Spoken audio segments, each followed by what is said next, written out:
sama asar bisa disambung, yang maghrib sama yang isya juga bisa disambung. Yang subuh nggak boleh disambung, Pak. Subuh sendiri. Subuh nggak boleh. Nah, jadi kalau yang zuhur dengan yang asar digabungkan dan diperpendek, itu istilahnya dijamak dan dikosor. Jamak itu artinya digabungkan, dikosor itu artinya diperpendek. Dijamak digabungkan tapi tetap dengan 2 salam. Artinya yang zuhur tadi 4 rakaat jadi 2 rakaat ditutup dengan salam. Yang asar juga tadinya 4. Masya Allah. Bener kayak orang yang haus kasih air dingin yang sejuk banget. Jadi gitu. pengen lagi gitu yang apa Pengen lagi. Bener. Nanti seumur hidup kalau Bapak sudah hafal surat Al-Fatihah, seumur hidup Bapak baca surat Al-Fatihah nggak akan ada bosan-bosannya. Nggak akan ada bosan-bosan. Coba Bapak, apa Ibu baca Yohanes 17:3, suruh baca terus, bosan lama-lama. Tapi baca Al-Fatihah Bu, nanti Ibu rasain sendiri, nggak akan ada bosannya. Saya bisa kasih tahu. Saya dulu pernah Pak, begini Pak. Saya naik motor dari sini sampai Palembang. Sendiri waktu itu ada proyek ke sana. Sampai di Palembang, sore check-in hotel, udah mandi, wudhu, sholat. Waktu di hotel itu, saya kok tiba-tiba kok pengen banget gitu, saya umroh gitu. Saya baca satu surat yang memang sudah saya berusaha hafalin gitu ya. Begitu saya bisa hafal, saya ingat umroh, itu sholat Bu, bisa sambil nangis sesanggukan Bu. Beneran. Rasanya gimana gitu lah. Nggak bisa dibayangin Pak, bener. Apa ya? Beda lah, nanti Bapak rasain sendiri deh. Kalau umroh itu syaratnya apa kok? Umroh itu kan hanya ziarah Pak. Ada beberapa ritual yang harus dilakukan di sana.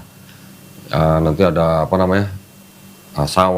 Tawaf di Ka'bah, terus kemudian ada yang bolak-balik ke. Jadi harus bisa sholat dulu pasti ya? Iya dong Pak, sholat tuh. Iya maksudnya kan harus sholat sebentar lah, seminggu udah bisa lah Pak. Cuma balik syaratnya itu doang ya? Itu aja. Nanti di sana pasti ada guide yang menuntun, yang membacakan doa. Nanti kalau lagi tawaf baca apa? Itu dituntun itu ya? Dituntun, pasti ada penuntunnya, ada guide-nya Pak.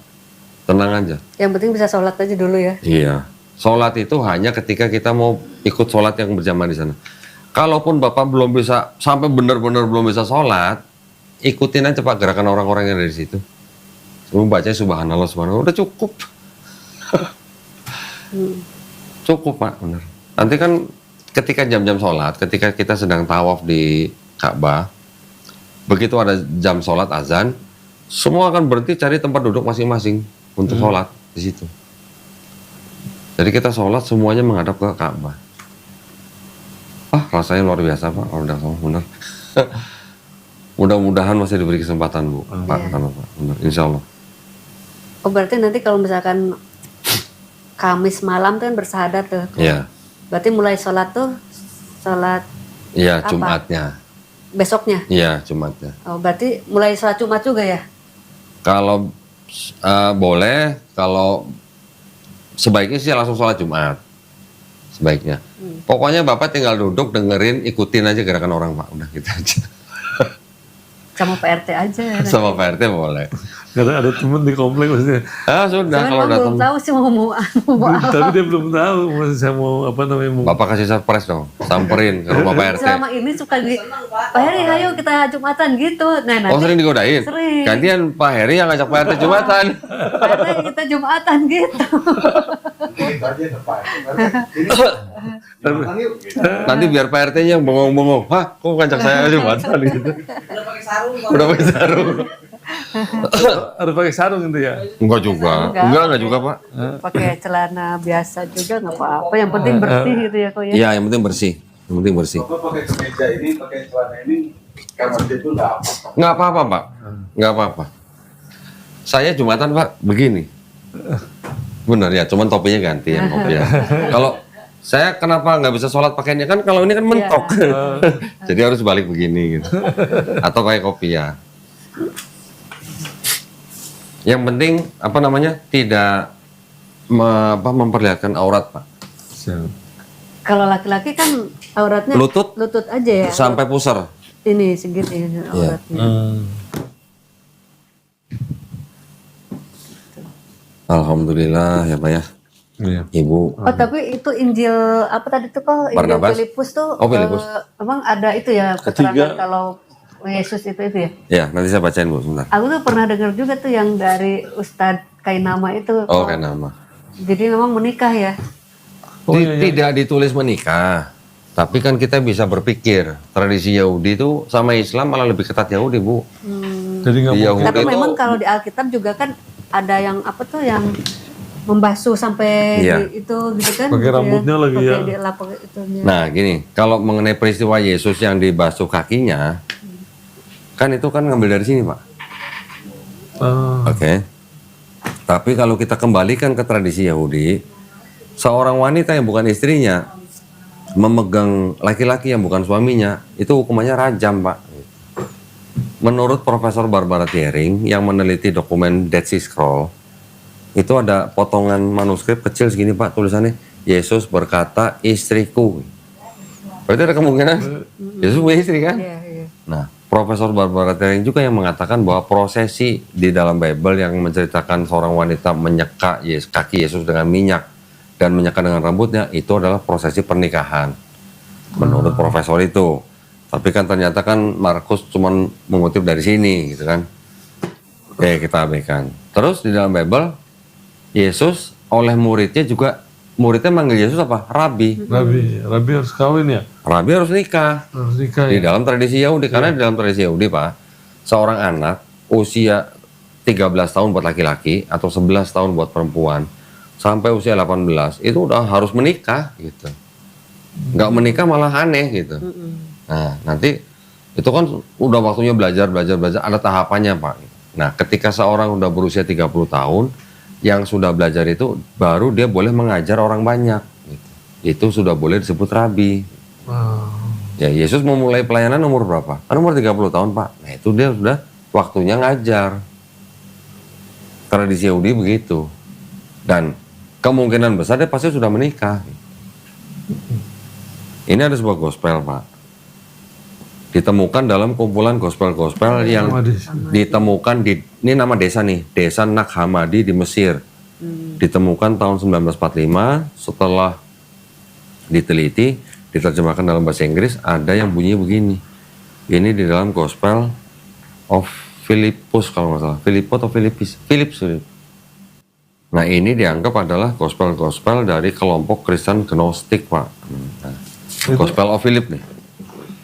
Ibu baca sendiri di sini. maksudnya apa tuh? Hah? Gnostik itu ya kelompok Kristen yang tidak menuhankan Yesus. Oh, yang nggak menuhankan Yesus. Berarti yang pertama nih berarti ya. Iya, bisa juga ya dianggap ini juga tulisan-tulisan orang-orang Kristen Basilidean, Pak. Kelompok Kristen Basilidean itu yang tidak percaya bahwa yang disalib adalah Yesus. Oh, mereka nggak percaya ya berarti ya. Yang disalib adalah Simon orang Kirene. Ibu pernah baca kan? Iya. Di 3 gospel kan ada kan? Oh, yang mikul salib. Mikul terakhir ya? salib. Nah, ini gospel-gospel mereka ini.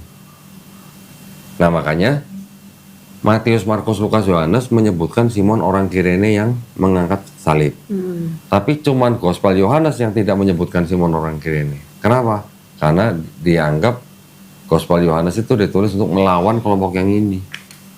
Ini dia mencium di bibirnya berarti ya nih. Ya. Nah, Maria of Magdala. Ya, sering. Dan bukan cuma sekali dilihat ya, sering. sering. Kalau sering, nggak usah sering, sekali aja udah dirajam kali. Nah, ini ada gospel lagi namanya The Second Treatise of the Great Set, Pak. Di sini diceritakan bahwa yang disalib itu bukan Yesus, tapi Simon orang Kirene, dan Yesus melihat itu dari jauh sambil tertawa. Iya, boleh tertawa. Makanya aku juga pernah dengar tuh.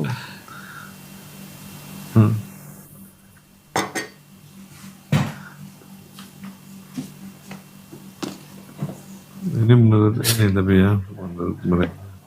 Simon harus on the crown of I was Kalau nanti hari Kamis saya harus pakai kerudung nggak? Kerudung ya. Nanti kita juga ada sih. Oh ada. Ibu bakal dikasih malah. Oh gitu. Iya. Tenang aja, Pak. Oh jadi dari rumah nggak usah ya, nggak usah bawa kerudung ya? Kalau sudah ada boleh, nggak ada pun nggak apa-apa. Oh gitu. Nanti malah ibu kita kasih mukena juga, kita kasih sajadah juga malah. Kalau yang tentang apa namanya cerita Ismail Ishak yang di Bible yang mau dikorbankan itu, Bapak sudah pernah dengar penjelasan Iya. saya belum? Iya. Sudah kan? Ya memang Kronologinya ternyata itu ya, apa? kita kan lihat pada saat dia diperintahkan ada di Berseba. Berseba, terus baliknya ke Berseba lagi. Berseba lah. Terus kan ada ternyata bilang, wah si apa Suditan itu ngomong memang dia bilang bisa aja dia ngambilnya katanya dari apa namanya dia cerita dari belakang katanya. Saya jadi tadinya nggak ngerti jadi ngerti nih maksudnya apa kalau dia kan ceritanya dari Iya. tapi dia nggak cerita dari depan dari belakang. Lama saya mikir, bener juga katanya. Tapi memang aku juga mikir bener juga kenapa perintahnya ada di Berseba terus kembali ke Berseba kok yang Iya. yang dipersembahkan kok Ishak bukan ini. Sedangkan Sarah matinya di Hebron. Iya, Itu Begitu Abraham mendatangi. iya. Berarti waktu kembali ke Berseba berarti Abraham pulangnya salah bawa anak lagi. Ya, siapa yang bilang waktu habis ngobrol katanya Apa tuh yang Andre tuh Oh, Andre Tunggal. Oh, iya iya. kan wah dia pinter aja katanya dia bilang katanya. Tapi kan Andre Tunggal tidak membantah perkataan saya. Enggak, dia bilang Malah dia bilang saya kontradiksi karena saya malah mempercayai Alkitab. Bukan saya mempercayai Alkitab, saya sedang menceritakan kronologi di Bible Iya, kronologi. yang tidak masuk logika. Bukan saya berarti percaya. Ya saya percaya sama tetap Quran lah. Ngaco aja tuh Andre Tunggal. iya dia bilang wah pinter juga katanya sih. Pintar juga tapi nggak reaksi, nggak ini ya, nggak jawab ya. Dia tuh ngomong sendiri tuh. Iya. Monolog dia. Itu udah 2 kali Pak saya ajak dialog Pak, nggak mau dia Pak. Nggak mau dia.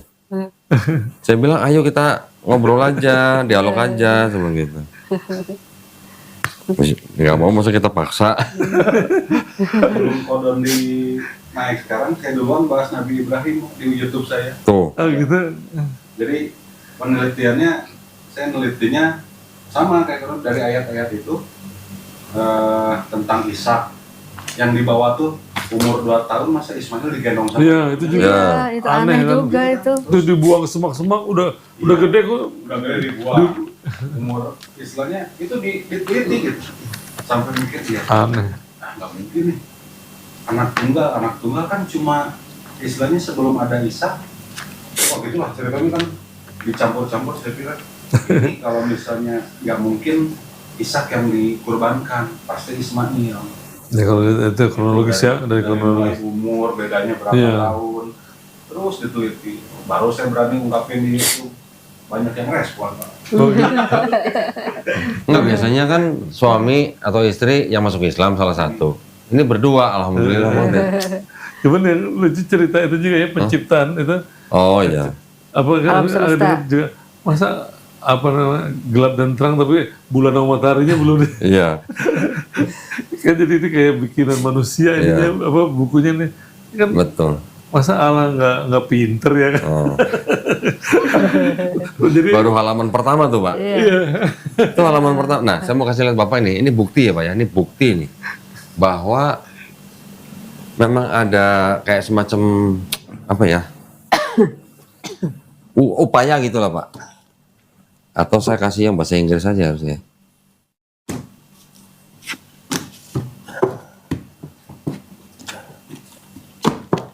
Saya tunjukin Pak dari kitabnya Yahudi yang diterjemahkan ke dalam kitab orang Kristen, itu ada bahasa yang berbeda begini nih. Kalau di yang Kristen kan kita sudah sering baca. Yang ini kan, in the beginning God created the heaven and earth, and the earth was without form and void, and the darkness was upon the face of the deep, and the Spirit of God. Ya Pak? Roh Allah. Kan di yang bahasa Indonesia terjemahannya roh Allah. melayang-layang kan gitu ya Ya kan? move upon the face Nih. Kalau Ibu baca nih. pada mulanya Dan roh Allah. Ya Bu ya? itu melayang-layang Beralah melayang-layang. Nih. di kasih. atas permukaan air.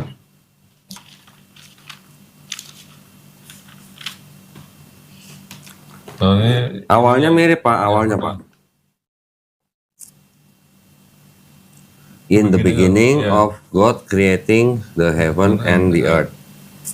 When the earth was astonishingly empty With with darkness upon the surface of the deep, and the divine presence. Beda nggak Pak? Iya. Divine presence sama Spirit of God. Ini kan nama roh Allah gitu. Ini kan Spirit of God, Iya. Indonesia jadi roh Allah. Roh Allah. Kalau divine presence kira-kira apa Pak artinya Pak? Kehadiran ilahi. Beda ya. Sama nggak dengan Spirit of God? Divine ya present ya. Ya. Divine Hadir. presence, kehadiran ilahi. Kehadiran. Memang kata yang dipakai di sini itu berasal dari kata bahasa Ibrani itu ruah Pak. Roh. Ruah itu arti bisa ruh, bisa angin, bisa kuasa, bisa kehadiran. Oh, kehadiran juga bisa. Ya? Bisa. Mereka mengartikan divine presence, tapi kalau Kristen mengartikan roh Allah. Kenapa mengartikan roh Allah? Karena Trinitas. Oh, karena Ada roh Allah Bapa, itu roh. Putra, Roh Kudus. Putra- Kristen kan juga mengatakan bahwa Tuhan itu adalah roh. Roh, iya. Makanya kita harus menyembah dalam roh. Ya kan?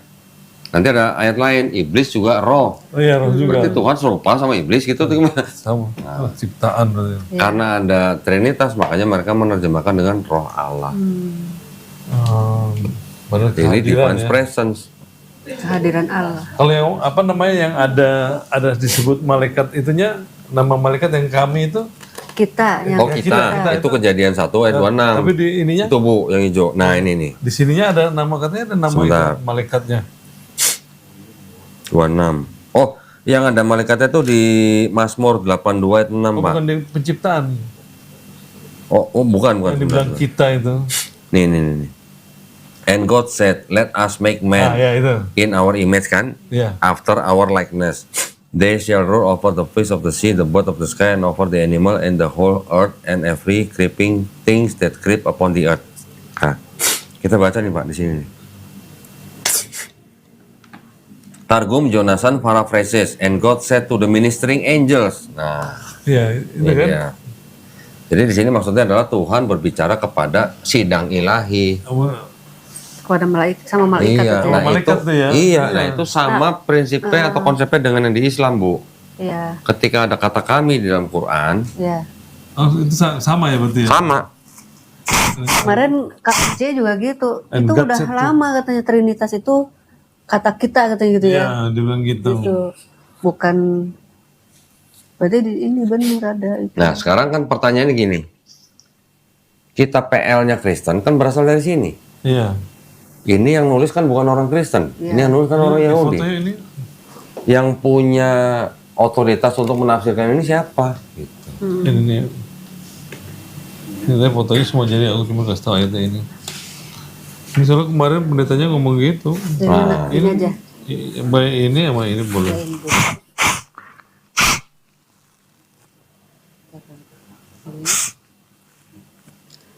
Terus ini. Iya. Ini di bawahnya ketutupan sama yang bundar. Ini, Jelas kan Pak? sini. Jelas Ini yang makanya. ini soalnya yang di bawahnya. Ini kan ngomongnya God said to the ministering angel. The ministering angel. Ya. Nah, Mending bawa pendeta yang gini Pak. Maunya sih gitu. aku malah maunya gitu. Nih ya, ini Ini ya covernya.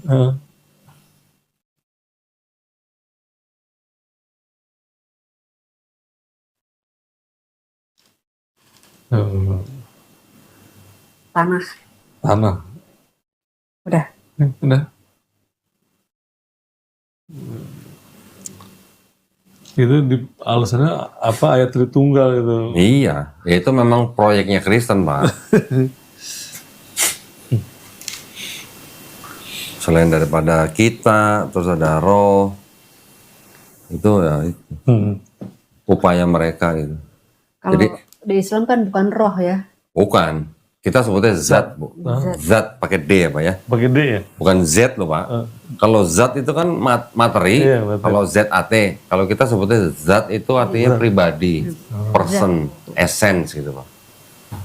Nah, justru malah pernah ada kesalahan dalam Bible yang menyebutkan Allah itu adalah zat, ZAT Pak. Jat. Ada. Coba yang ini Kalau masih tulisnya itu. terjemahan lama itu, tapi coba di sini pakai terjemahan apa ya? Ini saya punya Bible ya Pak, 1916 nih. Nah. Ini saya belinya pakai tender Bu. Oh ini. Lawan tender saya LAI. Jadi saya dapat ke saya nih. Zat kok. Hah? Yang Tuhan itu adalah zat. Iya. Apa yang di situ kan? Nggak tahu makanya gue mau cek nih. Ibrani 1 ayat 3 apa? Apa Ibrani 3 ayat 1 ya?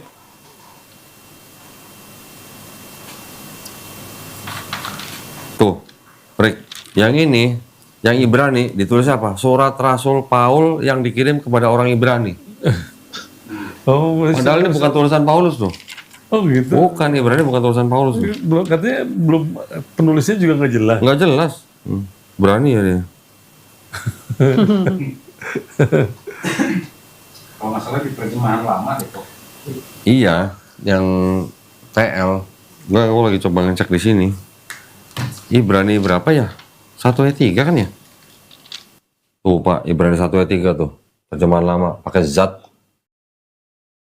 Ya makanya cuman dia pakai T gitu ya. Terjemahan lama itu. Jat. Jat. Kalau zat itu berarti cair, padat, apa gas gitu. Tuhannya. DPL ya. TL ya. Jadi maka ialah yang menjadi cahaya kemuliaan Allah dan zat Allah yang kelihatan. Mungkin maksudnya penerjemah itu dulu mau nulis pakai D ya, zat ya. Iya. Kayaknya mau ngikutin itu ya. Sebenarnya mau Iya. ngikutin apa Al-Quran ya itu ya. Sekarang Bapak tahu nggak kenapa Bible-nya LAI masih ada kata Allah? Sebabnya. Ya, Saya pernah bahas tuh sama Ustadz Ken Ahmad. bukannya karena udah dirubah di itu. Jadi apa nama itu jadi apa maksudnya di kamus bahasa. Enggak. Di kamus tadi kan saya udah kasih lihat Bapak yang KBBI kan Allah kan nama Tuhan dalam bahasa Iya, Arab. dalam bahasa Arab ya. Tapi di dalam LAI kan kata Allah kan sebagai generic name, bukan proper name. Nah, ada dokumen Belanda Pak tahun 1936 yang mengatakan bahwa menggunakan kata Allah itu memang untuk mendekati umat Islam, Oh karena memang awalnya niatnya itu ya. untuk penginjilan. Jadi ada pepatah begini, kalau kita mau menebang sebuah pohon, kita harus menggunakan kapak yang gagang kapak itu dari pohon itu gitu. Ya, itu kata Allah itu yang dipakai. Jadi kayak yang bilang itu jadi kalau pakai yang lain nggak laku katanya. Ya. Oh, Ya karena kan Islam di Indonesia kan mayoritas banyak. Kan itu kan pasti menggiurkan kan Pak buat Kristen. jadi mirip-mirip ya dibilang Kan aslinya mah emang Theos ya. Harusnya bahasa Yunani dewa kan, Theos. harusnya. aja dewa. Harusnya sih gini kalau menurut saya. Harusnya yang Theos itu menjadi Tuhan, yang Kurios menjadi Tuan. Harusnya. Ini kan rancu, masa God jadi Allah, Lord jadi Tuhan. Kan terbalik, harusnya kan God kan jadi Tuhan. Iya. Gitu.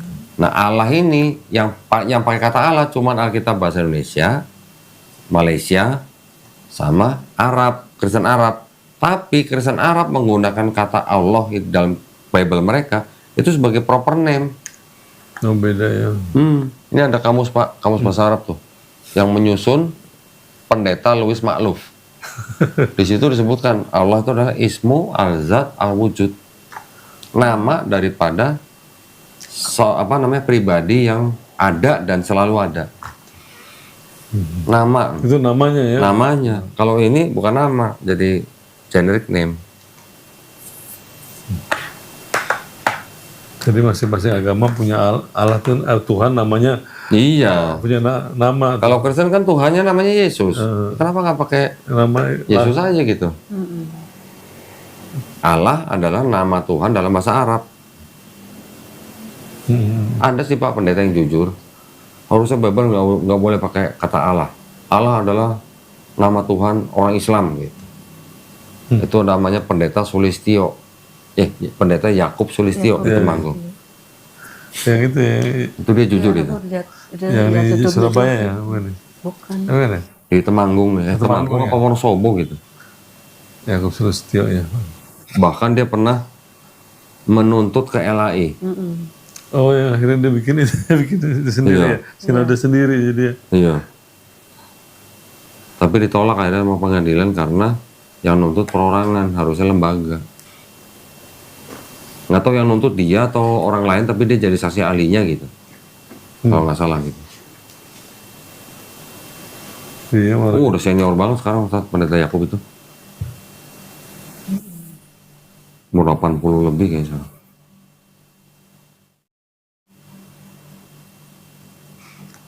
Ini kasihan udah dia kemalaman dia. Biar Hari ini mah masih pagi Pak, kalau saya mau biar apa namanya kita setiap hari ya. baik. Mudah-mudahan dilancarkan Pak hari Kamis Pak. Oh, mau ke numpang ke Boleh. ini dingin banget asli. AC-nya kedinginan. Mau tinggalin tapi kasih saya berapa gitu uang kerohiman. Nah, kalau dia negonya terlalu mahal, kita nggak mau, gitu kan bisa apa? Orang gereja tapi ngomongnya uang kerohiman. Istilah dari bank ya Pak? Iya dari bank. dari bank. Ngomongnya gitu di bank ya. Kerohiman. A few days later. Yang dalam perjalanan kok. Nah, nanti kalau lagi safar dalam perjalanan, sholat yang tadinya 4 rakaat dikasih kemudahan Pak. Allah ngasih sodakoh ke kita. Kita dipermudah, jadi 4 rakaat jadi 2 rakaat. Terus udah gitu bisa disambung. Yang zuhur sama asar bisa disambung. Yang maghrib sama yang isya juga bisa disambung. Yang subuh nggak boleh disambung Pak. Mau subuh sendiri. Subuh nggak boleh. Nah, jadi kalau yang zuhur dengan yang asar digabungkan dan diperpendek, itu istilahnya dijamak dan dikosor. Jamak itu artinya digabungkan, dikosor itu artinya diperpendek. Dijamak digabungkan tapi tetap dengan 2 salam. Artinya yang zuhur tadi 4 rakaat jadi 2 rakaat ditutup dengan salam. Yang asar juga tadinya 4 rakaat diperpendek jadi 2 rakaat juga ditutup dengan salam. Jadi 2 rakaat salam, 2 rakaat salam. Tapi langsung dilakukan gitu. Setelah zuhur 2 rakaat salam, langsung berdiri lagi, qomat, asar, 2 rakaat lagi, duhur salam. dulu. Niatnya sekali aja cukup. Oh, sekali aja. Niatnya sekali aja cukup pada waktu kita mau sholat zuhur yang mau digabung dengan asar, niatnya cukup sekali. Saya berniat sholat zuhur dijamak dengan sholat asar dan dikosor masing-masing 2 rakaat menghadap kiblat lillahi ta'ala. Udah cukup gitu aja. Jadi setelah salam langsung berdiri lagi, langsung ini lagi ya? Iya, setelah salam berdiri lagi langsung sholat lagi yang asarnya.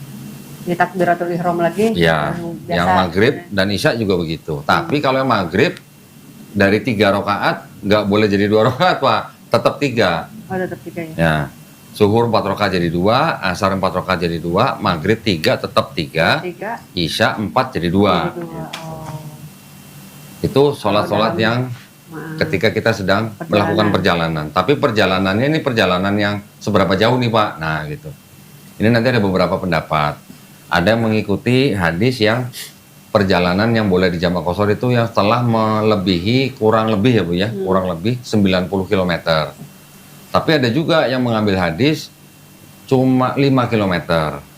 Itu boleh. Dan ketika kita mau melakukan perjalanan, kita bisa melakukan sholat jamak qashar itu pada saat kita sedang di perjalanan, di tengah perjalanan, atau sebelum perjalanan pun kita boleh sholat di jamak dan di qashar. Karena kita sudah mau melakukan perjalanan. Nah, ketika kita menginap di suatu tempat, itu ada beberapa perbedaan pendapat. Ada yang 3 hari pertama boleh jamak qashar, hari keempat sudah full gitu.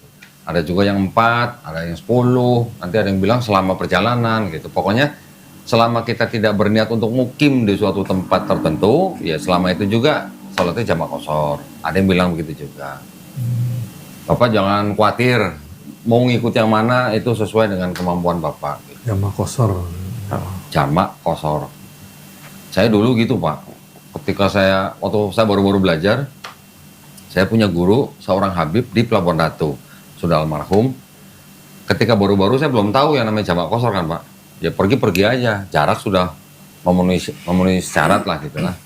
Ketika sampai di rumah Habib, sedang santai, waktunya sholat asar. Sholat kata Habib itu kan, jamak qashar. Saya bilang, saya kan lagi santai, kenapa harus jamak qashar? Saya bilang, saya mau 4 rakaat aja. Jangan sombong sebenarnya. Itu sodakoh dari Allah gitu katanya. Jangan ditolak gitu, gitulah. Ya udah akhirnya baru saya ikutin. Oh dulu masa kalau kemana-mana tetap aja 4 rakaat gitu. Ternyata ada sodakoh, ada kemudahan yang diberikan buat kita. Gitu. Nanti Bapak belajar pelan-pelan, Iya tadi step by step Pak. ini mau nanya sama Ko Dani, yang lain dia bilang katanya Nah, apa lupa gitu, makanya pengen nanya itu ya. nanti Jangan- misalnya ada yang lupa, WA saya aja. Ya, WA aja. ya, ya. Insya Allah yang saya bisa jawab, saya insya Allah jawab. Ya. Kalau apa nanti kan sholat di rumah gitu, ini kan kadang-kadang suka banyak lupa gitu Pak, gerakan-gerakannya atau apa. Ya, Kan kalau saya kan nggak boleh jadi imam kan kalau nggak perempuan. boleh, nggak boleh. Jadi tetap harus sendiri-sendiri ya. Gini, selama Bapak sedang belajar, lebih baik kalau laki-laki Pak, sholat wajibnya tuh harus di masjid. Ya, kecuali kalau Bapak punya halangan yang syar'i, uzur yang syar'i. Syar'i itu maksudnya misalnya sakit gitu ya, atau sedang bepergian atau apa. Tapi kalau tidak ada halangan yang syar'i, Bapak kalau sholat di masjid itu Bapak apa ya namanya 27 derajat lebih tinggi pahalanya Pak daripada Bapak sholat sendiri di rumah. Jadi laki-laki sholatnya di masjid, perempuan sholatnya di rumah. Rumah. Nah, ketika Bapak sedang belajar, Bapak belum bisa sholat sendiri kan, belum tahu maksudnya urutan bacaan gitu. iya. Nggak apa-apa, Bapak ke masjid aja, tinggal sebagai makmum. Makmum itu artinya sebagai jamaah. Kita ikutin aja gerakan orang-orang yang ada di situ. Setiap gerakan yang ada bacaannya, kalau Bapak belum hafal bacaannya, Bapak cukup sebutkan subhanallah, subhanallah, subhanallah. Cukup. Kalau Bapak belum hafal bacaannya. Itu berapa kali kalau di Semampunya Bapak aja, Oh, gitu. selama imamnya baca gitu. pas lama membaca kita Ya, nanti kalau imamnya sudah Allahu Akbar memberitahukan gerakan berikutnya, ya Bapak tinggal ikutin aja. Ketika Bacanya sedang aja sujud, subhanallah gitu ya. ya ketika sedang sujud juga baca aja subhanallah aja. Oh, jadi- Tapi dalam hati Pak, pada saat tiap gerakan tuh ada itunya ya, Ya. ada doanya ya, ada doanya dan ada bacaannya. ada bacaannya. Tapi dalam hati ya Pak, jangan yang lain nanti diem Bapak teriak sendiri jangan. Subhanallah sendiri. Iya, dalam hati aja. Artinya gini Pak, Bapak mengucapkan pakai bibir yang bergerak, tapi suaranya hanya bisa didengar oleh kuping Bapak. Yang artinya sir atau dipelankan, bukan berarti kita mulut diem ngomong dalam hati, bukan. Kita tetap mengucapkan, tapi kuping kita aja yang dengar, jangan sampai orang lain dengar gitu. Jadi bibirnya tetap bergerak. Bibir cuman tetap bergerak. suaranya dipelanin gitu. Ya, Dengar sendiri. jadi walaupun kan kalau sholat subuh itu dijahar, artinya dikeraskan suaranya. Zuhur dan asar itu kan disir atau dipelankan suaranya. Tetapi buat masing-masing jamaah itu tetap menggerakkan bibirnya dengan suara yang hanya didengar oleh kupingnya sendiri gitu. Itu namanya sir Pak. Nanti maghrib dan isya itu juga dikeraskan lagi. Bukan berarti bibirnya diem ya Pak ya, bukan dibaca dalam hati. Subhanallah. Karena apa namanya tanda bahwa kita melakukan itu dengan yang sesuai dengan niat kita itu diperlihatkan dengan gerakan bibir. Kalau dalam hati istilahnya belum apa namanya belum kelihatan benar gitu kita sedang membaca gitu loh. Yang tahu hanya Allah Subhanahu Wa Taala gitu. Gitu Pak. Nanti setelah itu kalau Bapak sudah bisa sholat yang fardu itu wajib. Nanti Bapak pelajarin lagi, ada sholat-sholat yang namanya sholat sunnah. Sholat sunnah itu macam-macam Pak. Ada sholat rawatib, ada sholat tahajud, ada sholat tobat, ada sholat istikharah, macam-macam. Ada sholat hajat, Sholat sampai duha. ada sholat mutlak juga ada. Tapi Bapak pelan-pelan aja. Yang pertama-tama Bapak nanti ikuti atau yang coba lakukan itu adalah sholat rawatib. Sholat rawatib itu adalah sholat-sholat yang mendahului dan mengakhiri sebuah sholat. Nah itu tidak semuanya ada sholat rawatibnya Pak. Jadi kalau subuh ada yang namanya sholat yang mendahului, namanya sholat qobliyah. Ya, jadi 2 rakaat sebelum subuh, setelah qomat baru sholat subuh, sudah selesai, jangan sholat lagi. Kalau Bapak sholat lagi setelah subuh malah salah, itu malah nggak boleh gitu. Nanti ketika zuhur, sebelum zuhur ada 4 qobliyah, tapi dilakukan dengan 2 rakaat. Nanti setelah zuhur juga ada lagi 4, 2 rakaat. Asar setahu saya kalau nggak salah ada 2 sebelum. Setelah asar tidak boleh. Nanti begitu juga maghrib. Maghrib setelahnya, bukan sebelumnya. Isya juga begitu, setelahnya, bukan sebelumnya. Jadi total Tapi nanti kalau udah pelan-pelan biasa, Pak, pelan-pelan. udah Nanti biasa Bapak kalau di nanti masjid tinggal ikutin orang ya, aja. gitu. Habis sholat maghrib, sholat lagi, itu berarti sholat sunnah. Bapak ikutin. Itu kalau Bapak sudah bisa sholat sendiri, gitu dengan bacaan. Bapak nanti makanya kalau sudah belajar sholat di rumah dengan bacaan seperti itu, apalagi sehari 5 kali, insya Allah cepet Pak. Seminggu juga udah bisa sendiri. Saya dulu nggak pakai begitu. Istri saya print Pak, bacaan-bacaan sholatnya di kertas, ditempel di dinding. Yang ketika saya menghadap kiblat gitu kan. Ya. Ketika kita belajar dengan baca, cepet. Insya Allah cepet. Nanti bacaannya, setiap sholat itu pasti ada bacaan yang namanya surat Al-Fatihah Pak. Ya. Nah Bapak pertama kali harus hafalin surat Al-Fatihah. Karena setiap sholat pasti baca Al-Fatihah. Nanti setelah sholat Al-Fatihah sudah hafal, baru hafalin surat-surat yang pendek. Surat-surat pendek itu dalam satu surat paling 3 ayat, 5 ayat gitu. Bapak hafalin. Jadi kalau dalam satu sholat, kalau dia hanya 2 rakaat, berarti rakaat pertama Al-Fatihah diikuti dengan surat pendek. Rakaat kedua juga sama. Kalau dia 4 rakaat, yang ada Al-Fatihah dan surat pendek hanya 2 rakaat pertama. 2 rakaat pertama, habis itu tahiyatul awal, baru kemudian 2 rakaat terakhir hanya Al-Fatihah. Setelah itu tutup dengan tahiyatul akhir. Jadi catat. Bapak nanti kalau misalnya baca itu susah, Bapak nanti sholat boleh begini Pak. Nanti kan saya kasih nih bukunya nih. Bapak sholat bisa sambil baca buku begini kok. Kalau buat latihan Pak ya, sholat, benar-benar sholat sambil baca begini boleh. Nanti ada niatnya, ada bacaan sholatnya, ada gerakannya bagaimana. Ini ada gambarnya nanti Pak. Insya Allah dipermudah Pak, Insya Allah. Tenang aja, tenang. Bahkan nanti kan, Bapak kan nanti kan saya kirimin guru. Iya. Kalau misalnya Bu Yuyu nggak sempat ngajar Bapak, Mendingan sama orang lain. mending sama orang lain Pak. Kalau sama istri nanti ribut. lain lah, rasanya beda Pak. Nanti malah ribut. Nanti ada Oh, nggak bisa, bisa. nanti bisa bilang kamu sok pinter gitu, nanti bisa Iya. begitu nanti. Mending sama orang lain, itu insya Allah cepet kok Pak. Kalau Bapak sudah hafal surat Al-Fatihah, insya Allah sampai kita dipanggil Allah tuh kita pasti hafal terus, nggak akan lepas itu. Dari kemarin tuh udah ngapalin dulu masih ada yang salah. Ada yang salah. Tenang Pak, santai Pak. Bahkan nanti ketika Bapak sudah mulai belajar Iqra, bahkan ketika nanti Bapak sudah mulai membaca Quran, kalaupun Bapak merasa kesulitan dengan satu kalimat misalnya, jangan kecil hati Pak. Kalau Bapak lagi susah baca satu kalimat, itu artinya Allah sedang sayang sama Bapak. Bapak sudah disuruh mengulang terus itu kalimat-kalimat itu. Benar Pak itu Pak. Jangan kecil hati, jangan pernah kecil hati.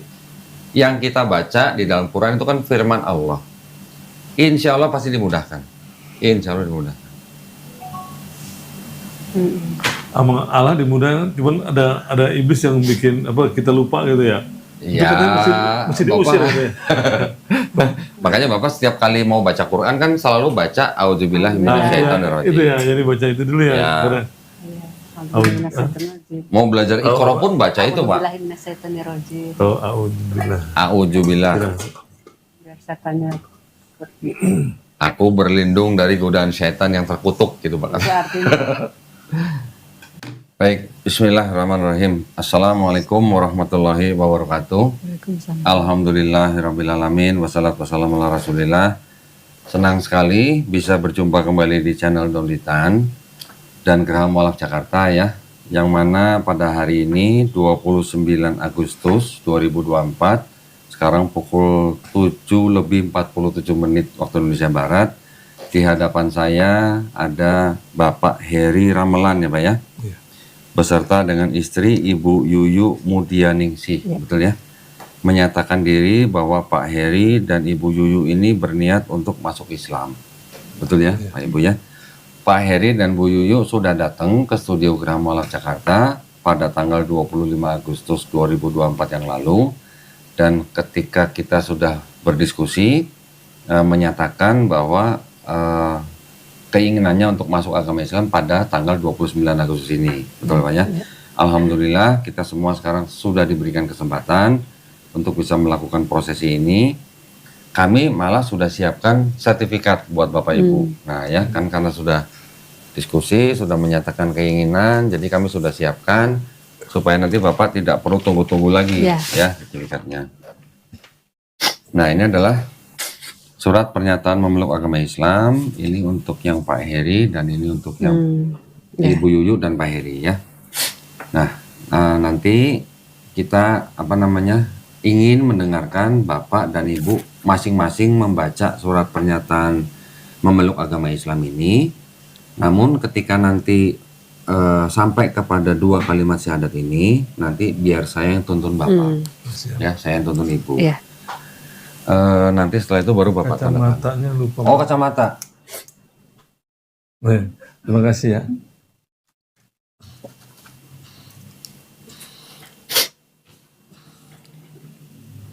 Nanti ya Pak ya, setelah dibaca, setelah bersyahadat, baru nanti kita sama-sama Bapak tanda tangan dan Ibu tanda tangan. Nah, sekarang mungkin Bapak saya persilahkan untuk membaca mulai dari sini Pak, pernyataan masuk pernyataan memeluk agama Islam.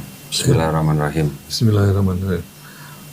Pernyataan memeluk agama Islam.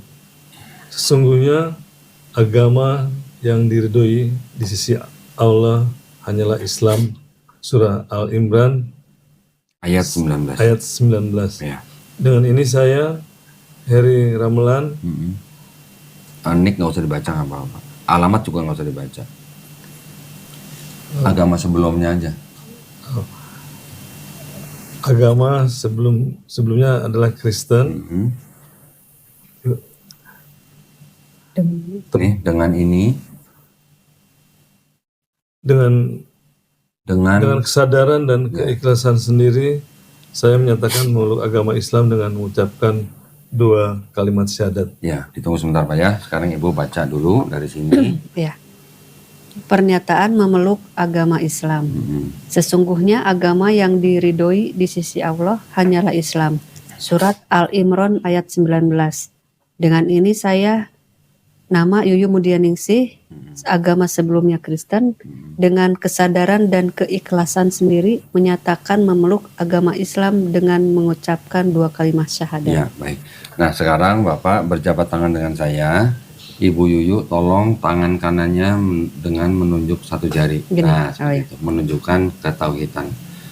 Pak Heri ikuti dan Ibu Yuyu ikuti kata-kata yang akan saya ucapkan dalam bahasa Arab. Per kata, nanti kita lanjutkan dengan terjemahan bahasa Indonesianya. Ya. Bismillahirrahmanirrahim. Bersama-sama ya. Asyhadu Ashadu alla ilaha alla ilaha illallah illallah wa asyhadu wa ashadu anna anna Muhammadan Muhammadan Rasulullah. Rasulullah. Aku bersaksi Aku bersaksi tiada Tuhan tiada Tuhan yang layak disembah yang layak disembah selain Allah, selain Allah, dan aku bersaksi dan aku bersaksi Nabi Muhammad Nabi Muhammad adalah adalah utusan Allah. utusan Allah. Alhamdulillah. Sah ya, Rek ya? Alhamdulillah, selamat. Saya ingin memeluk Pak Heri dulu nih.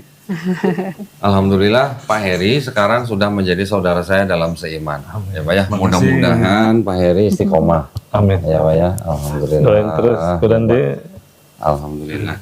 Ibu selamat ya Bu Ya, ya. makasih Kak Donde. Ya. Ya, silakan Pak duduk dulu. Makasih. Yuli kalau mau kasih selamat buat Bu Yuyu boleh.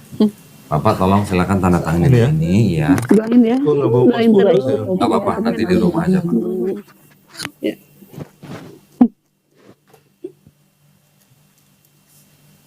Ya, namanya boleh tulis Pak. Alhamdulillah. Akhirnya, Ya, alhamdulillah. keren bener ya. Silakan Ibu tanda tangan. Nanti di rumah Bapak tinggal tempel foto Bapak aja sama Ibu ya. Rupanya waktu tadi di rumah dia cerita, dia udah yang pas kemarin kejadian apa namanya yang dia suka dengar apa namanya Channelnya Kodoni. channelnya Kodoni. Ya. Ini kan udah mulai nggak nyaman dia, Oh. udah mulai nggak nyaman. Nanti mungkin ceritanya nanti ya. Tapi sebentar begini. Ada yang ingin saya sampaikan ke Pak Heri dan Ibu Yuyu. Di dalam Islam kita memahami seperti ini Pak, bahwa setiap manusia sebelum dilahirkan, ya. Jadi kan kita ketika masih di alam ruh ya Pak ya, kita sebenarnya semuanya sudah pernah berikrar bahwa Tuhan kita adalah Allah Subhanahu Wa Taala. Ketika kita lahir, kita sebenarnya fitrah. Fitrah itu artinya muslim, Pak. Muslim itu artinya orang yang berserah diri hanya kepada Allah Subhanahu Wa Taala, pencipta kita semua. Nah, ketika nanti orang itu besar, dia mungkin menjadi Yahudi, Nasrani atau Majusi, itu karena orang tuanya, ya. Nah, mungkin ketika dewasa seperti Bapak dan Ibu Yuyu ini sekarang sudah mendengar tentang Islam, bahkan sudah menerima Islam, dan bahkan alhamdulillah pada malam hari ini sudah memeluk Islam. Pak Heri dan Bu Yuyu ini sebenarnya bukan pindah agama, tapi kembali ke fitrah manusia, Pak.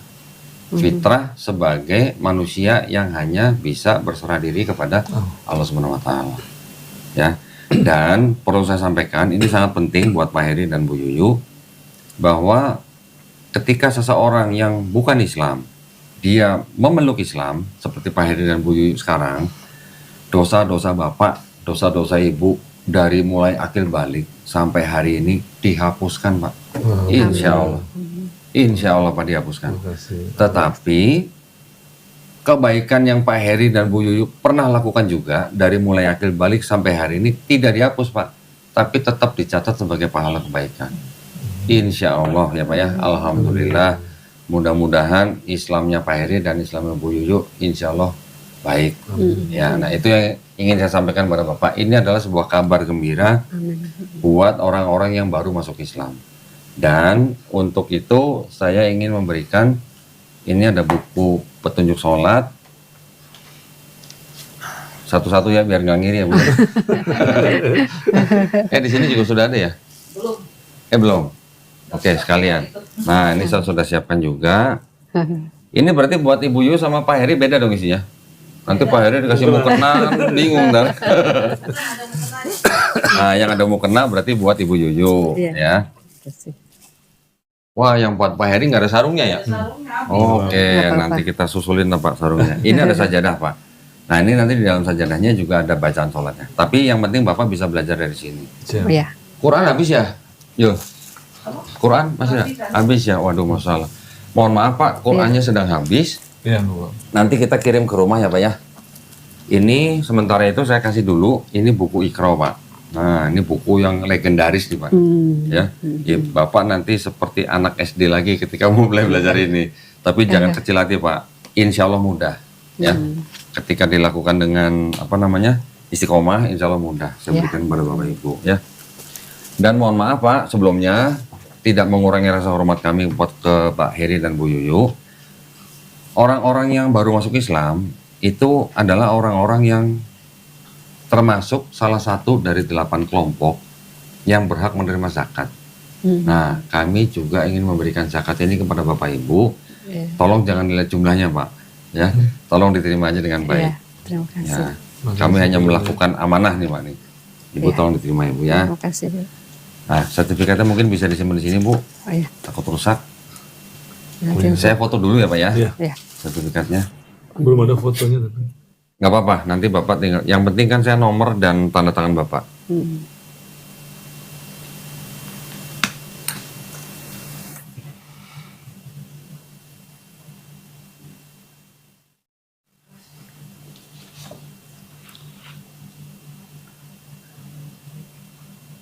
Alhamdulillah. Saya masukkan ke dalam sini. Ada itu nggak kalau ada kegiatan apa lagi? Kalau yang baru masuk Islam Apa? Apa pengajian? Kajian. ada Kajian. iya, maksudnya kalau untuk orang yang baru masuk Islam itu Nanti ada, kan dikirim ke rumah, ada orang. ada kegiatan apa enggak Itu gitu? selain yang datang ke rumah untuk Ada. oh ada juga ya. Insya Allah ada. Insya Allah Ada. ada. Nanti Kegiatan insya Allah kita kabarin Bapak Ibu ya. Kalau kita ada acara kita pasti undang. Iya. Insya Allah. Ya ini saya serahkan Bapak, ini saya serahkan Bapak. Makasih Kodani. Sama-sama kami juga mengucapkan selamat. Mudah-mudahan kita semua sekarang yang sudah kembali ke fitrah, mudah-mudahan kita semuanya istiqomah. Istiqomah itu artinya konsisten. Ya. Dan insya Allah mudah-mudahan kita semua nih Pak, kita semua nanti husnul khotimah. Amin. Husnul khotimah itu artinya mati dalam keadaan baik atau mati dalam keadaan Islam. Itu yang kita harapkan ya Pak ya. Alhamdulillah, saya senang sekali kita sama-sama berharap dan berdoa kepada Allah Subhanahu wa taala. Mudah-mudahan kita dijadikan golongan manusia yang mengikuti apa yang sudah diturunkan Allah Subhanahu wa taala melalui Rasulnya, dan juga insya Allah mudah-mudahan kita menjadi golongan manusia yang menyaksikan keesaan Allah Subhanahu wa taala. Ya, Pak ya. Juga tidak lupa kita juga sama-sama berdoa mudah-mudahan kita semua dihindarkan dari api neraka dan azab neraka. Ya, itu hanya yang permohonan kita yang paling basic yang bisa kita minta kepada Allah Subhanahu wa taala. Itu aja ya Pak ya. Nanti setelah ini kita bisa ngobrol-ngobrol lagi. Nah, saya tadi masih penasaran nih yang semalam di gereja gimana? Mungkin kalau lebih santai Bapak bisa duduk di sini ya. Baik. Makasih ya Kodani. Ya, sama-sama. Saya juga terima kasih banyak buat Bapak Ibu ya. Nah, sekarang waktunya Pak Heri cerita nih. Saya penasaran bener. Apa yang dibicarakan Pak semalam Pak di gereja? Di gereja, iya. Waktu pas sebenarnya kita datang gitu kan. Aku datang sama istri, cuman Jam 9 pagi kita kan janjian 9 pagi, kita pas tepat waktu datang jam 9. Bu Pendeta datang, cuman nggak boleh masuk berdua gitu. Jadi karena karena saya kan pelayan istilahnya di situ, dia kan sebagai pendeta gitu. Jadi ini istilahnya mungkin kan intern, jadi karena mungkin dianggap saya itu lagi ada masalah gitu kan, dia sebagai KMJ-nya sebagai pendeta yang membimbing saya itu pribadi gitu. Maksudnya bergantian masuk atau memang Ibu nggak boleh masuk? Nggak boleh. Ibu nggak boleh masuk? Nggak boleh masuk karena itu intern gitu, maksudnya antara pelayan lah gitu. Ya. Gitu, cuman ya pada saat masuk itu bicara, dia bilang gini, saya tuh berdoa tadi pagi katanya, dia berdoa tadi pagi, apa yang mesti saya sampaikan sama Pak Heri katanya, dia bilang gitu sama Tuhan gitu. Dia bilang, dia sumpah katanya, saya pendeta katanya, saya dia bilang jawabannya tadi pagi percuma katanya ngomong sama Pak Heri katanya, karena dia udah punya jawabannya. Dia cuma untuk memuaskan nafsu hati. Ya, dia bilang seperti itu. Jadi saya bilang, saya dengerin aja dulu gitu kan, dengerin. Dia bilang seperti itu. Itu jawaban doa tadi pagi katanya, dia bilang gitu. Jadi terus dia ngomong. Nah, terus kemudian saya tanya gitu. Saya ngajuin pertanyaan-pertanyaan ke Bu Pendeta kan gitu. Bapak pendetanya juga ada? Enggak, Bu Pendeta ini kan perempuan. KMJ-nya perempuan. Memang pendetanya perempuan, gembalanya. Ya, gembala. Jadi ketuanya di situ perempuan gitu. Ya, saya bilang, saya tanya gitu kan. Loh kan yang saya tanya semuanya kan juga dari Alkitab gitu kan. Saya dia bilang dia udah baca surat pengunduran dirinya. Kemudian masih berusaha untuk saya terus berpikir gitu. Dia bilang dia pikir saya tuh imannya lagi goyang gitu dia. Dan yang seperti pertanyaan yang saya sampaikan, dia bilang gini, ini pertanyaannya semuanya sama kayak pertanyaannya tadi istilah kalau orang mualaf gitu. Dia bilang sama kayak siapa Tantan tuh katanya, dia bilang. Tantan. Berarti dia tahu Donditan nanti. Makanya dia mau ngomong kayaknya mau ngomong Pak Dondi kan, cuman saya diam aja, saya nggak komen gitu kan. Sama dia bilang sama itu Nandar katanya. Ustadz. Tapi dia bilang Ustadz Nandar katanya. Cuman saya pura-pura saya dengerin aja, nggak saya tanggepin gitu. Berarti ternyata update juga ya pendeta ya. Tapi dia tidak menjawab Pak. Hanya bilang itu pertanyaan mualaf gitu. Ya, dia mungkin saya bilang apa yang pertanyaan itu, saya kan ayatnya yang saya minta saya bilang, ya saya juga Bu Pendeta coba jelasin ke saya. Kan di Alkitab kan jelas apa firman Tuhan itu nggak boleh ditambah-tambahin, nggak boleh dikurangi. Saya bilang. Sedangkan kalau Bu Pendeta baca sejarah Bu Pendeta pasti tahu lah gitu kan. Bilang Kristen Ortodok Ethiopia 81 kitab, ya kan? Ortodok ya 78 ya. 78 ya, terus Katolik ya kan 73, Protestan 66. Nah sekarang kok bisa 25 kitab dari itu kan firman Tuhan juga Bu Pendeta, saya bilang. Kok bisa hilang itu aja, saya bilang. Kan harusnya kan nggak boleh kalau secara secara kalau kita firman Tuhan yang udah kita baca kan nggak boleh. Harusnya itu kan firman Tuhan juga, terus kok bisa kita anggap yang 66 aja yang benar ya kan? Dia bilang gini ya karena yang lain tuh contohnya kayak gini lah, itu istilahnya kayak umpamanya adat Batak gitu, itu masukin, nah itu kan sama kita nggak cocok gitu, jadi cerita sejarah gitu ya. Ya istilahnya seperti itulah dia bilang. Cuman kan nggak mungkin 25 kitab isinya itu semua kan. Kan dalam hati saya bilang ya udahlah, cuman Bu Pendeta ini kalau menurut saya harusnya kalau namanya firman Tuhan udah ditulis gitu kan, apapun nggak boleh jadi alasan gitu. Kalau menurut saya gitu ya. Karena begini Pak, mohon maaf saya potong nih Pak. Dari kitab-kitab yang ditolak oleh denominasi lain, contoh ya, surat Ester atau kitab Ester, yang ada sebagian surat Ester yang ditolak, tapi di dalam kitab yang mereka pakai juga ada surat Ester, tapi isinya berbeda Pak, tambahan lah yang ini. Itu ditolak gitu, padahal sama-sama Ester gitu katanya. Nah, kalau memang itu dianggap bukan firman Tuhan, lah yang ini Ester dari mana, ini Ester dari mana gitu maksudnya. Contoh itu Pak. Kalau itu aku nggak tahu, makanya aku nggak bisa. Kalau tahu gitu, pasti aku omongin saat itu.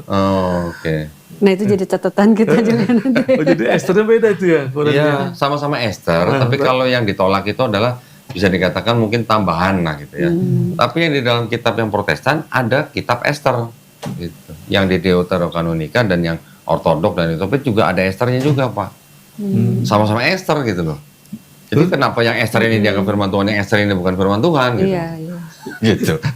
Iya, itu saya bilang kan alasannya kan jelas, saya di situ saya bilang bahwa saya ngundurin diri karena saya kan sebagai pendeta itu harus menjaga kemurnian ajaran. Sedangkan ajaran itu kan maksudnya Bu Pendeta kan yang di dalam Alkitab ini kan saya bilang.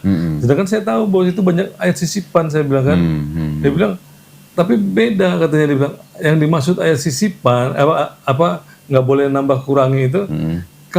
Kalau ini kan untuk memperkuat gitu kan dia bilang seperti itu, cuman ya jadi saya bilang ini kayak jadi pembenaran kan gitu kan, padahal namanya udah bilang nggak boleh ya nggak boleh lah kalau di dalam firman kan harusnya kan gitu ya dan dia kalau menurut saya gitu udah nggak boleh ngurangin, tapi dia bilang kalau dulu kan dia bilang sejarah Kristen kan Bapak tahu banyak ajaran sesat juga kan, iya saya tahu, dia bilang itu memang ada. Nah ini kenapa ayat ini keluar katanya nggak boleh ditambah, nggak boleh dikurangi, karena pada saat itu banyak ajaran sesat, makanya kenapa ada kanonisasi Alkitab. Saya bilang kenapa yang di kanon itu kan juga Bapak Gereja, saya bilang kenapa yang Injil-Injil yang murid-muridnya Yesus yang agama yang bahasa Ibrani kok malah nggak dipakai, ini yang bahasa Yunani, saya bilang gitu. Gitu kan. Ini kalau yang saya baca, saya bilang ini juga no name, saya bilang ini juga, dia nggak mau ngakuin kalau itu tidak diketahui yang menulis. Dia bilang percuma saya jelasin soalnya Pak Heru udah punya jawaban semua, katanya dia bilang kan gitu. Dia bilang seperti itu, jadi bukan gitu, maksud saya justru Bu Pendeta harus nyakinin saya gitu bahwa saya itu salah gitu. Maunya saya kan begitu kan, Ko Dandi kan, tapi dia ngomongnya seperti itu terus, jadi kayak kalau dia bilang percuma jelasin karena Bapak sudah punya jawaban semua, berarti dia sudah tahu bahwa yang akan dia jelasin sudah pasti bisa dibantah sama Pak Heri gitu ya. Iya, jadi dan kelihatannya kalau begitu jawaban dia itu sangat standar Pak. Iya, standar dalam arti hanya berdasarkan tradisi gitu. Iya, dan saya pikir ini jadi jawabannya kayak pendeta ya, karena dia akuin kalau dia tuh memang nggak bisa bahasa Ibrani sama bahasa Yunani gitu kan, dia akui katanya saya memang sibuk jadi nggak sempat pelajarin itu katanya, dia bilang begitu. Dia akuin. Cuman nanti saya kasih ke pendeta, ada dosen saya katanya bisa yang bisa bahasa Ibrani. Jadi saya dirujuk lagi. Cuma saya bilang kan ada, Dirujuk. Udah kayak pasien aja dirujuk. tapi di situ ada apa pendeta kita yang dokter juga, cuman dia udah pensiun. Dia bilang sama itu aja, nanti saya coba deh saya juga penasaran juga, karena dia waktu itu kan udah jawab pertanyaan saya yang apa namanya masalah Tritunggal, dia kasih yang Yohanes 1 Yohanes 5 ayat 7. Yang Tritunggal mah 1 Yohanes 5:7-8. Ya, 78. Iya. Itu kan sisipan Ya kan kan saya udah bilang itu sisipan, makanya dia pakai yang kejadian, ya kan. yang kita itu. Untungnya yang kita kan udah dapat dari kodon itu yang udah difotoin Iya. itu. Nah, Iya, saya kasih iya. lihat itu, dia nggak mau lihat, ya kan. Oh nggak mau lihat? Dia bilang, kan saya bilang, dia bilang gini, setiap kan udah saya jawab, tapi bapak selalu apa namanya jawab Sudah lagi, punya jawaban. gitu kan gitu. Lo bukan Bu Pendeta, ini saya baca sendiri nih, apa saya foto sendiri, coba pendeta nggak mau dia baca, saya WA aja ke handphone-nya, ya kan. Jadi karena dia nggak mau baca saat itu, ini jelas-jelas ditulis apa namanya angel, gitu. Jadi Allah sedang Oh yang kejadian 126. Iya, Iya. Allah sedang bicara sama malaikatnya, bukan apa namanya Ministering angel. Iya, ministering angel, bukan dia bicara dengan apa Tiga namanya pribadi. tiga pribadi, Iya. gitu. Saya udah, tapi dia karena udah nggak ada ayat lagi kan, ayat Tritunggal kan, berarti Iya. karena dia selalu bilang apa namanya, jadi seolah-olah Tritunggal itu sudah ada gitu, jadi. Dari dulu. Dan saya bilang itu nggak benar, itu bukan ajaran Yesus, Bu Pendeta, saya bilang itu hasil konsili, saya bilang kan gitu kan. Dia kan percuma. Berarti lemes dong Pak Pendetanya dong. Nggak, dia bilang jadi, kan saya udah bilang percuma kita ngomong katanya gitu kan. Selama sekarang gini deh, Pak Heri mengakui nggak apa namanya Yesus itu Tuhan, gitu kan. Saya percaya Bu Pendeta sama ajaran Yesus. Saya bilang saya percaya sama Tuhannya Yesus. Saya bilang gitu. Tuhannya Yesus. Ya, saya bilang gitu. Alhamdulillah. Saya bilang gitu. Kan Yesus kan ngajarin kita untuk menyembah Allah yang esa. Iya. Gitu, sama seperti nabi-nabi sebelumnya. Dia bilang, Iya. kan saya bilang gitu. Sekarang saya tanya, menurut Bu Pendeta, Paulus itu siapa? Aku tanya kan, gitu. Ganti nama. Iya. Waduh, terus gimana? Kalau ya menurut saya dia rasul katanya kan, Paulus itu. Sekarang Injil yang Paulus sampaikan kan, kata Paulus, Injil yang saya sampaikan tuh dari apa, dari Kristus katanya, dari Yesus. Iya. Nah, sekarang kapan dia ketemunya, saya tanya sama Bu Pendeta. Iya. Kan waktu di perjalanan ke Damsyik, kan perjalanan ke Damsyik cuma apa Cahaya. namanya, cuma cahaya, terus loh, Mendengar suara. Iya, cuma mendengar suara. Akulah Yesus yang kau, kan siapa kan? Iya. Kan dia sempat nanya Paulus, siapa kau Tuhan kalau nggak Iya, salah ya? iya. Akulah Yesus yang kau aniaya, kan suaranya. Kan nggak sempat ngajarin Injil, saya bilang kan. Iya. Kan nggak ada di situ. Dari teman, karena sering lihat teman sholat, sering lihat teman Saya ngaji. pergi dari rumah, saya udah bulatkan hati untuk masuk ke